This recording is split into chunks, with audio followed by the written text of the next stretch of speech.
Hello, Deus Ex Machina here, the man who will turn a hopeless situation into a happy ending. Um, so, when I say I'm becoming telepathic, it's because of my understanding of human psychology and the human condition to such a high level that I understand male competition, females who want power over men, and all that. I understand envy, jealousy. I understand Schadenfreude. I understand the evil plots of people against each other. And so whenever someone is, you know, has some level of public visibility or a message, there's going to be haters. There's going to be consciousnesses that are saying I'm wrong. There's going to be consciousnesses that are saying I'm an idiot, or so on and so forth. Um, and there's going to be consciousnesses that want me to fail, and so on. Now, so on and so forth. And so all I want is to turn a hopeless situation into a happy ending. And so when I made my speech on sexuality and much more for adults, I didn't plan it out beforehand, write it out in a document. I simply spoke, and in certain sections of it, I felt inspired, and I didn't choose to optimize the title to make it blow up. I didn't include any visuals in the speech or even a thumbnail. And so I felt very inspired when I was making that speech. Sections of it are pretty profound and address many civilization level problems. And so I'm happy that it ironically blew up.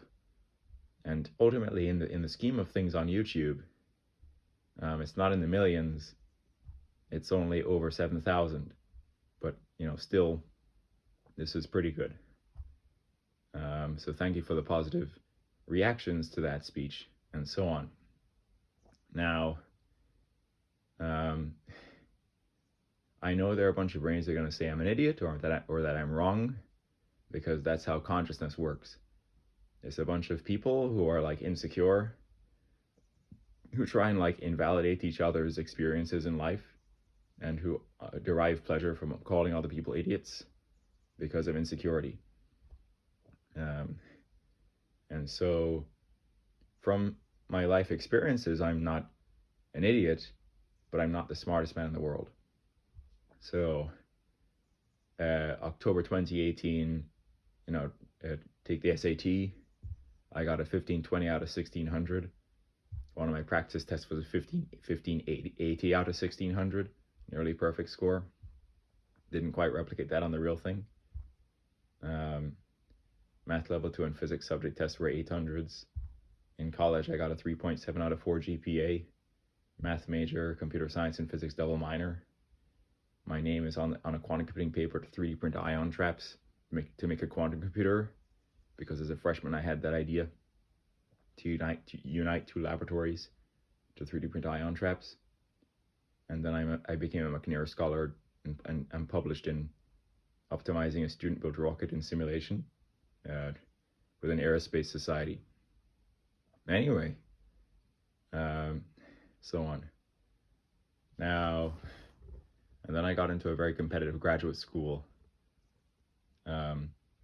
for electrical engineering and so on, which is hard to get into. Anyway, my green phi tree count is over 800.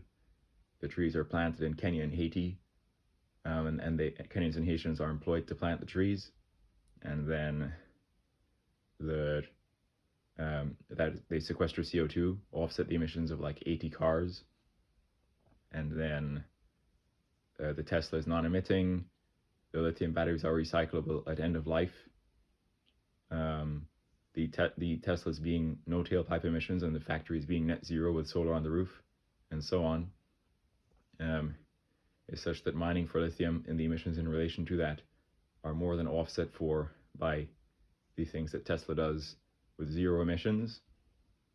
And lithium may actually be sourced from certain American lakes with minimal emissions for future batteries, and so on.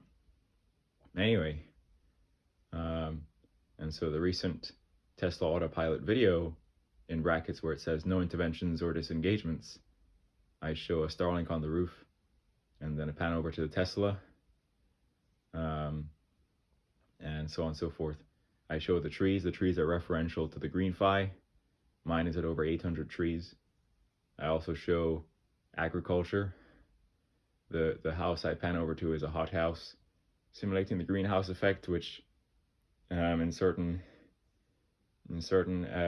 sort of northern places or temperate places, a greenhouse may help with the growing of your own crops to sort of obviously just increase temperature, simulate greenhouse effect, and so on and so forth. Anyway, so all right, so anyway,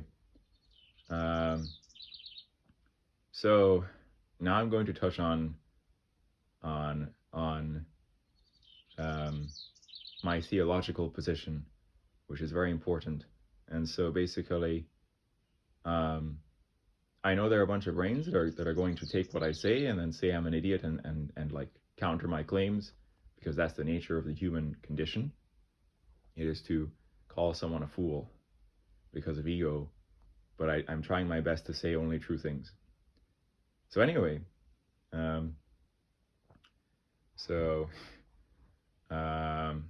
anyway, and so basically,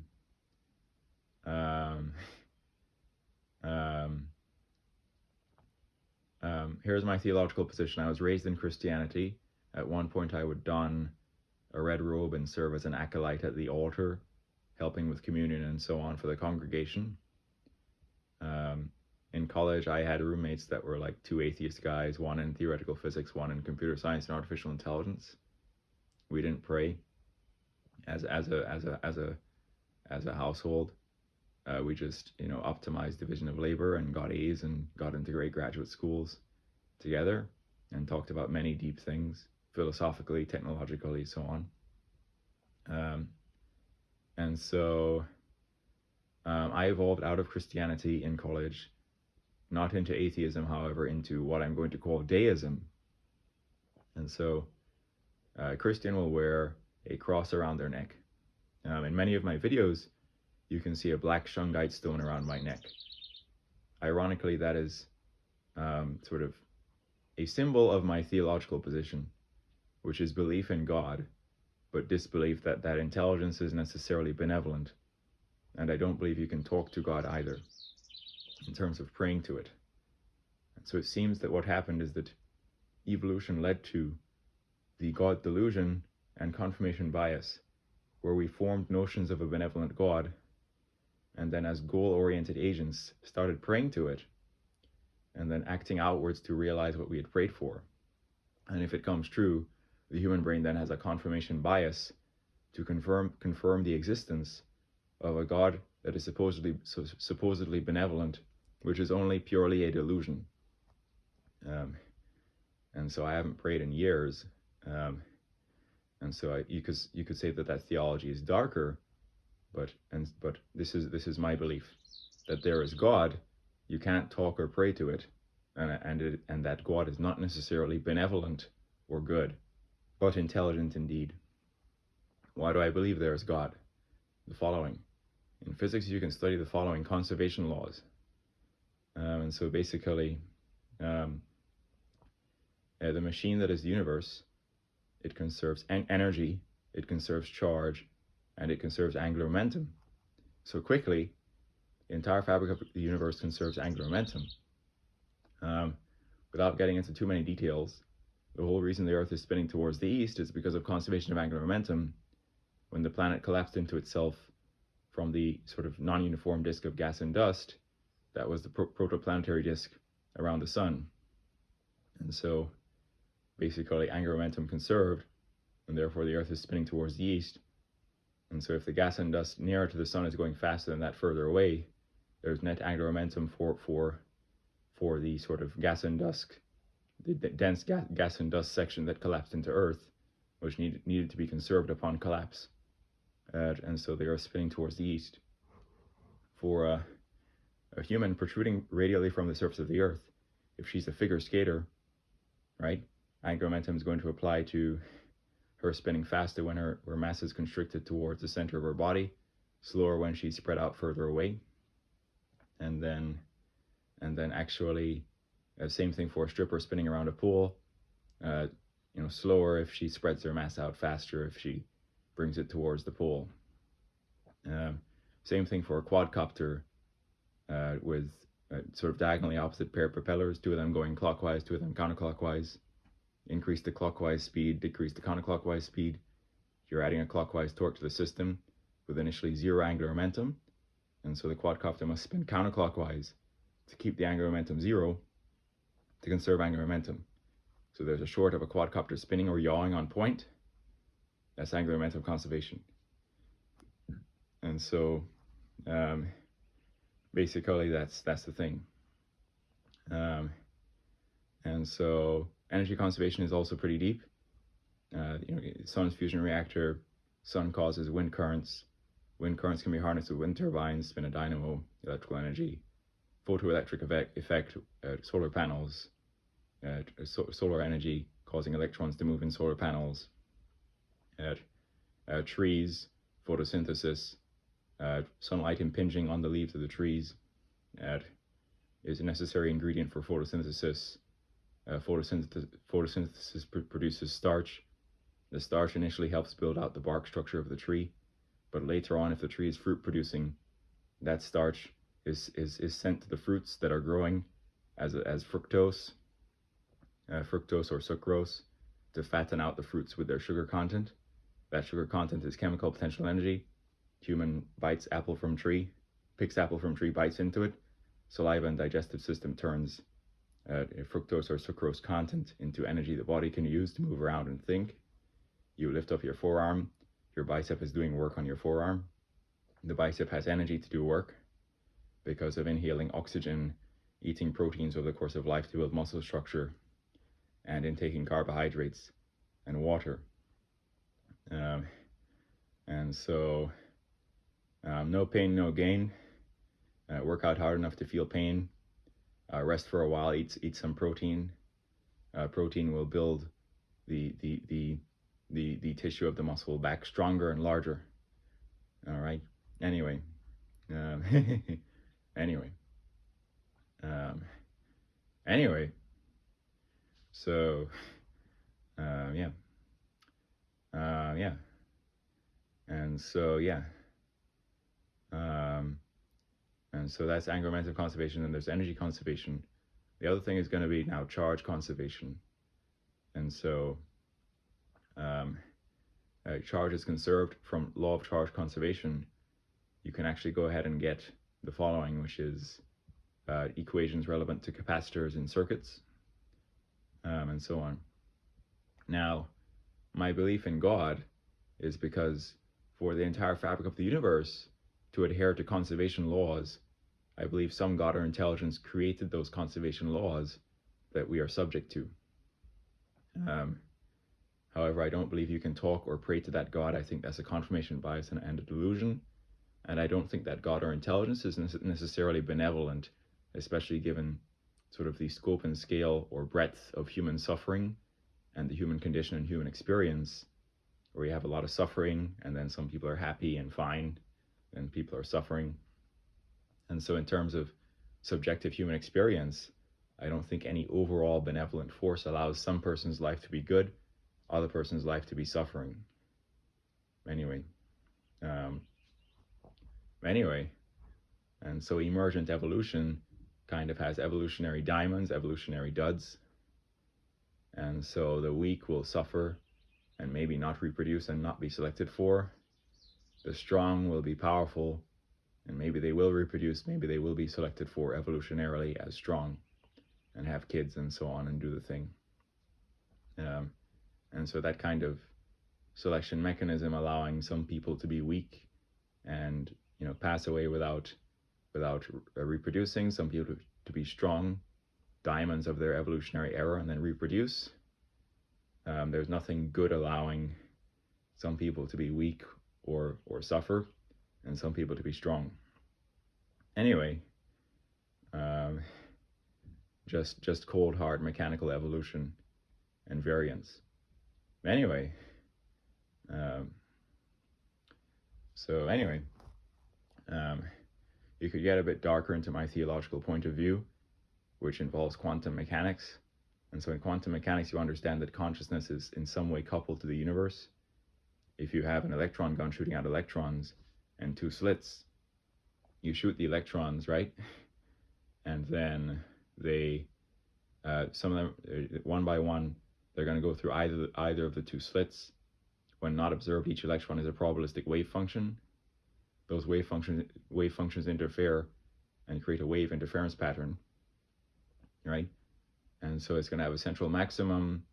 It's going to have side peaks, like a wave interference pattern that builds up over time, even though the electrons are shot out one by one, and so on, and so on and so forth. And so you get that wave interference pattern developing.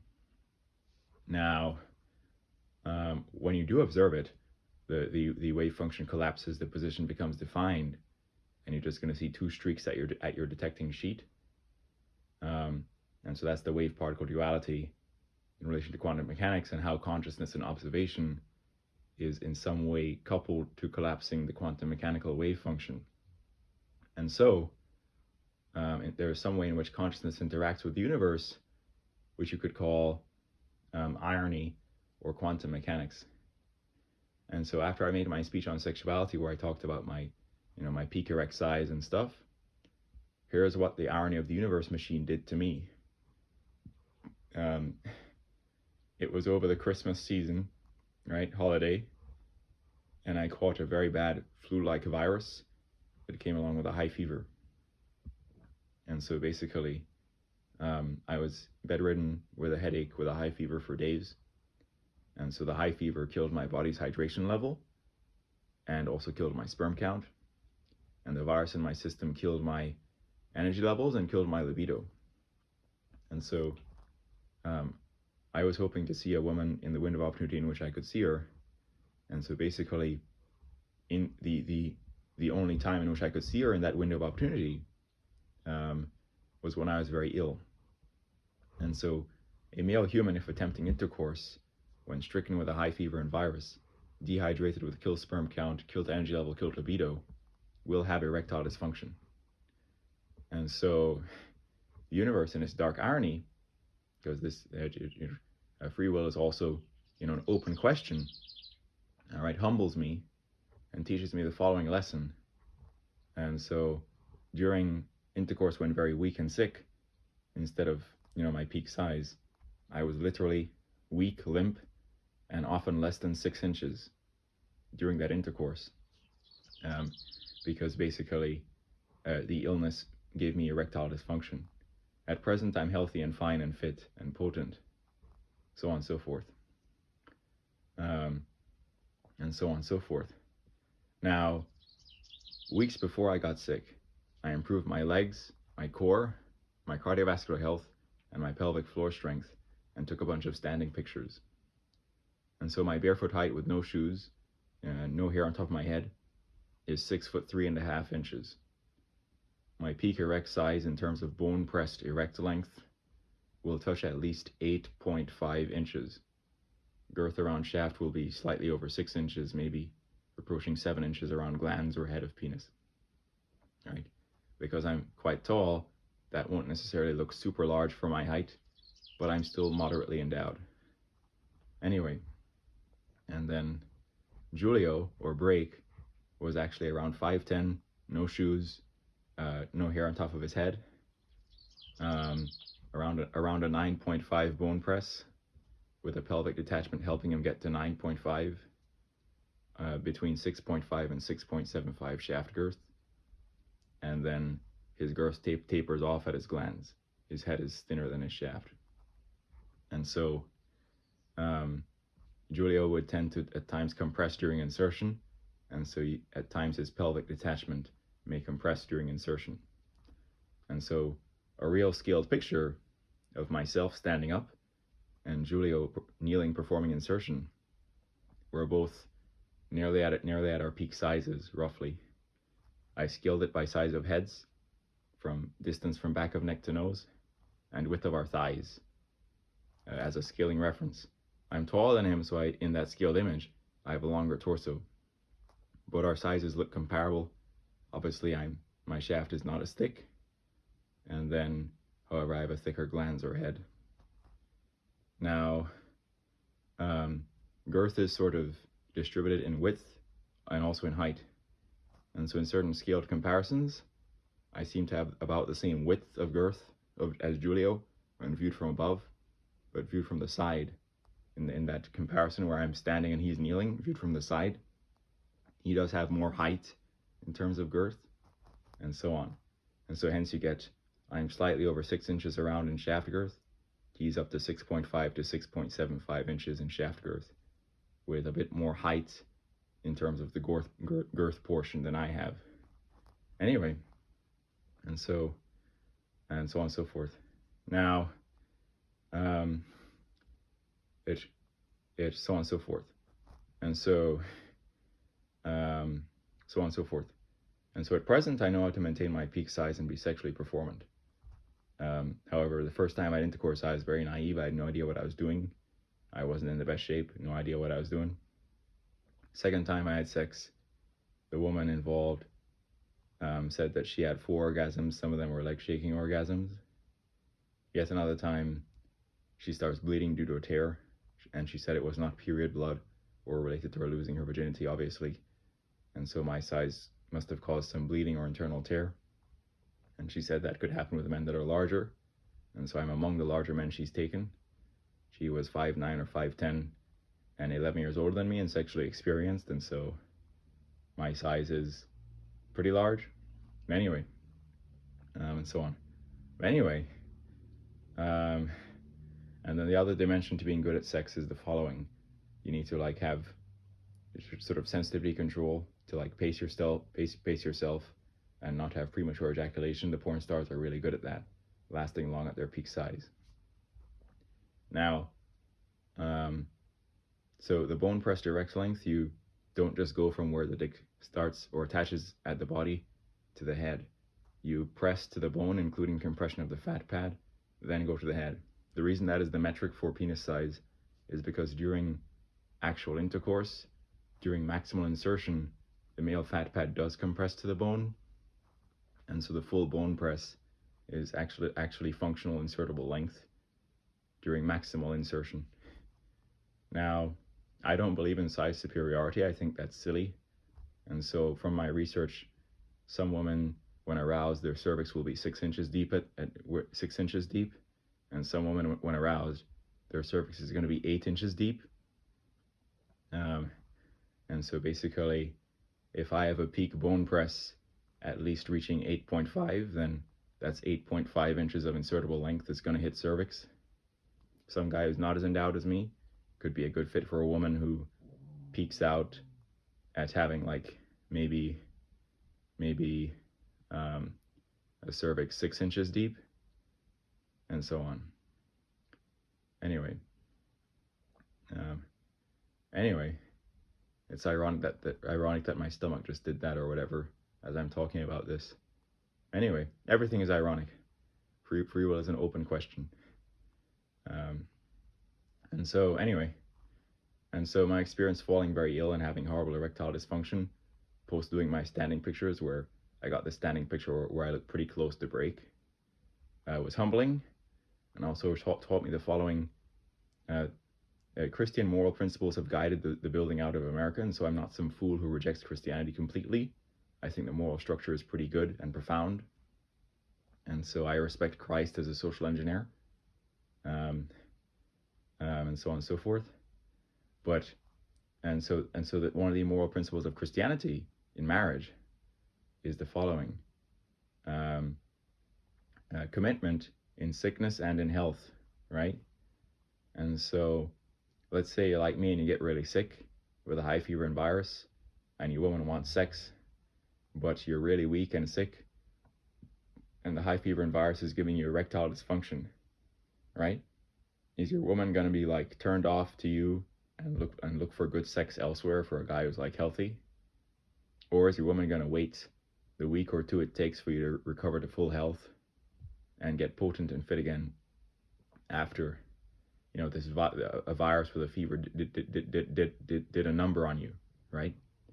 And so basically, um, um, and so on and so forth. And so women, please have faith in sickness and in health.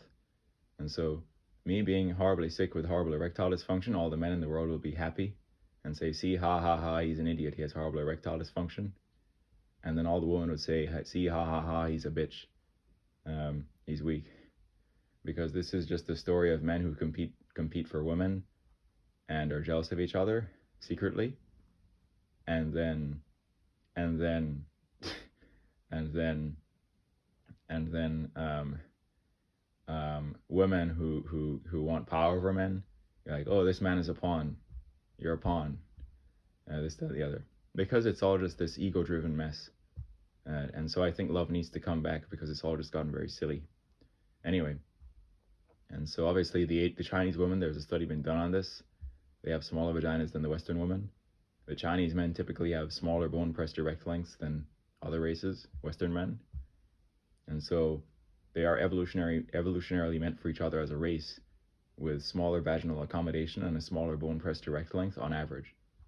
And so you can have your nice Asian couples, all right? So this whole size supremacy thing is very stupid, right?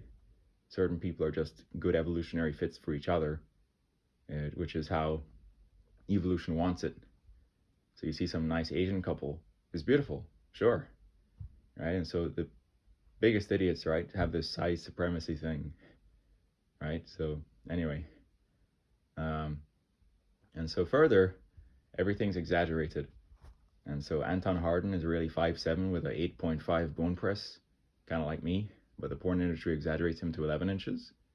And because he's so short, 8.5 bone pressed could look very large for his height with skinny legs, and so on. And so in the past I've said I was 10 inches in jest because everything's exaggerated.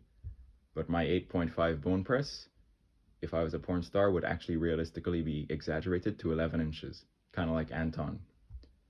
And so Grok is able to analyze the whole internet, including Reddit threads like R measured porn stars, where people take images from scenes of porn scenes and estimate the actor's realistic peak size with no exaggeration based on reference objects like a thumb. And so a human male thumb will be about 1 inch in width. My thumb is slightly less than 1 inch in width. And so some males will have thicker fingers, some males have thinner fingers. And so the width of my thumb is slightly less than 1 inch. Some guy with slightly thicker thumbs could have a thumb that's exactly 1 inch in width. And so let's say Julio's lying down on the bed and he's holding his dick and his thumb is there as a reference object. You can estimate length based on how many sort of intervals of the width of his thumb are there. And so that's why Julio's peak estimate is really around 9.5 inches, with a pelvic detachment at point of connection to body being included in him being able to reach 9.5.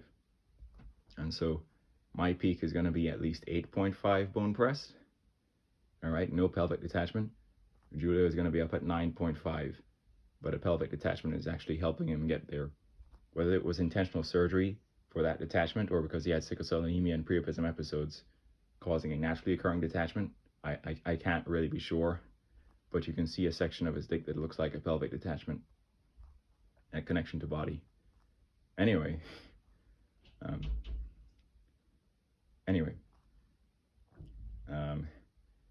so yeah. Anyway, yeah.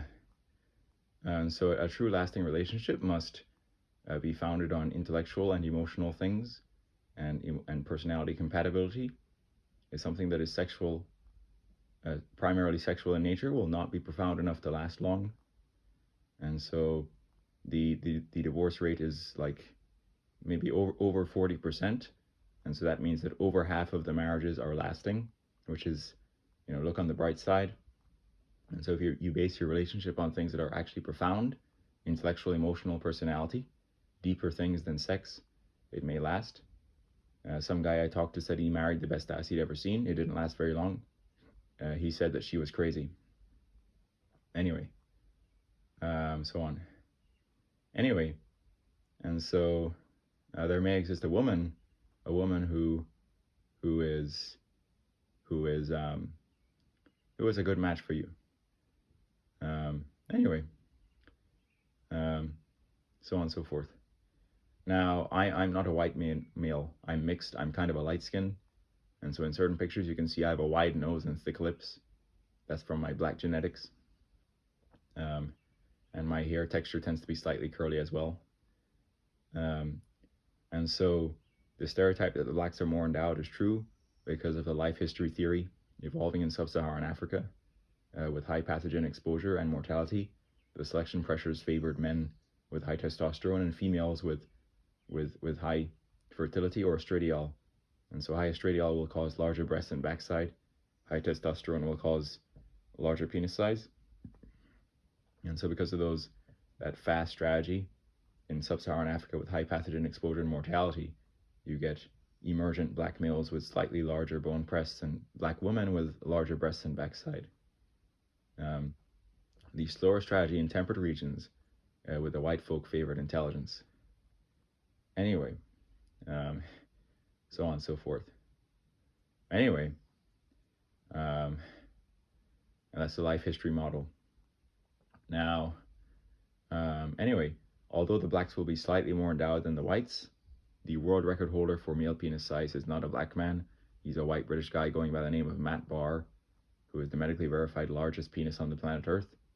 And so white men can be extremely endowed as well, given genetics and given testosterone exposure during fetal development. And so you can look up images of Matt Barr.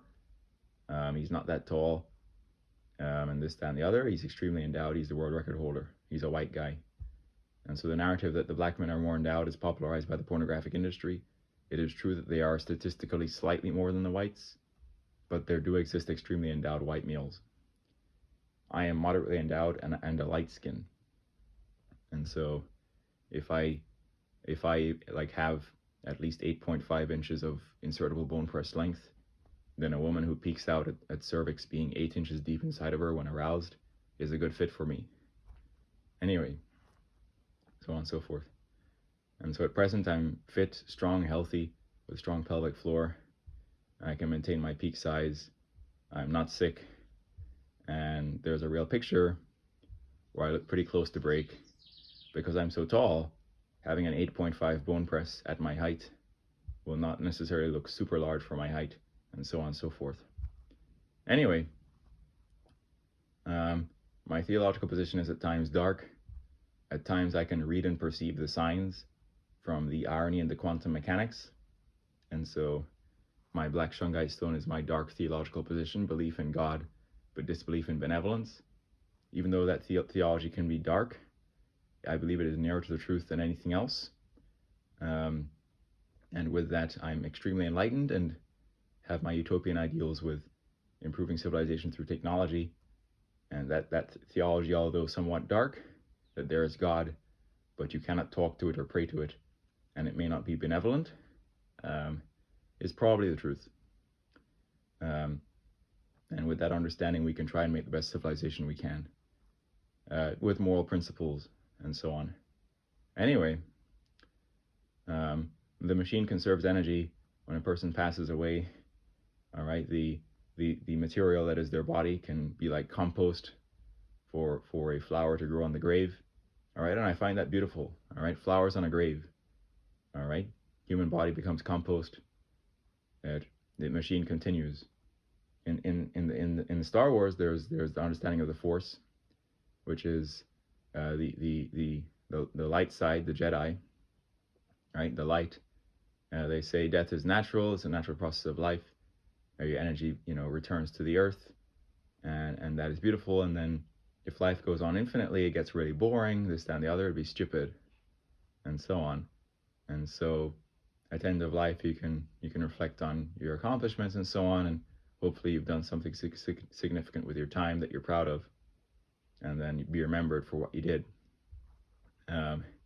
Whereas then in the dark side, they're trying to live forever. So you have Palpatine, he's trying to live forever, and so on, whatever, which is unnatural, and so on. But anyway, so yeah, yeah. Anyway, so I don't believe in I don't believe that there's any proof for the afterlife. Um, but there could be an afterlife. I simply believe in things that I have proof for. So there doesn't seem to be any proof of afterlife. The brain, when it's dying, may replay memories of your loved ones, and so people who like see that they're going up into the light and seeing their family members as they're dying, it's because the brain is replaying tapes of the things that it loved the most when it's dying. It doesn't necessarily mean that you're going into heaven and seeing your family members, which is pretty deep.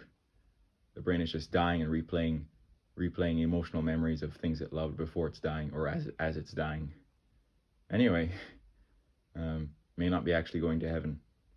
Anyway, um, anyway, um, anyway, um, so anyway,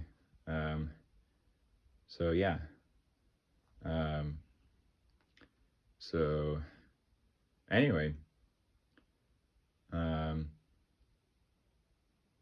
yeah,